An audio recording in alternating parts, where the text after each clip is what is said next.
শিলিগুড়িতে পরিত্যক্ত জায়গা থেকে উদ্ধার সদ্যজাত শিশু। বুধবার শিলিগুড়ি ইস্টার্ন বাইপাস সংলগ্ন ওয়ার্ড নম্বর 36 নিরঞ্জননগর এলাকার একটি পরিত্যক্ত জায়গায় কেউ বা কারা ব্যাগের মধ্যে একটি সদ্যজাতকে ফেলে রেখে যায়। এলাকাবাসীরা জানিয়েছেন, সেই পরিত্যক্ত জায়গার পাশে এক বহুতল বিল্ডিং থেকে কিছু রাজমিস্ত্রিরা সেই ব্যাগটির ভেতরে শিশুটিকে নড়াচড়া করতে দেখে দ্রুত সেখানে ছুটে যায় ও তারা দেখেন সেই ব্যাগের ভেতর একটি সদ্যজাত পুত্র সন্তান রয়েছে।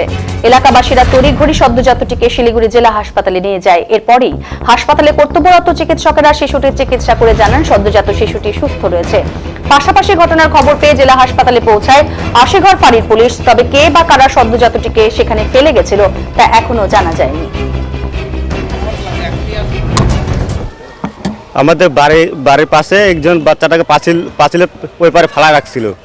তো ওখানে কিছু রাজমিস্ত্রি পাশে বিল্ডিংয়ে কাজ হচ্ছে, ওখানকার বাচ্চাটাকে জঙ্গলতে বার করে আমরা নিয়ে হসপিটালে আসছি।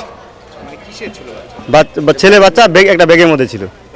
হ্যাঁ, পাঁচিলের ওই পারে আমাদের বাড়ির পাশে নিরঞ্জননগর কলোনি 36 নম্বর ওয়ার্ড। হ্যাঁ, বেঁচে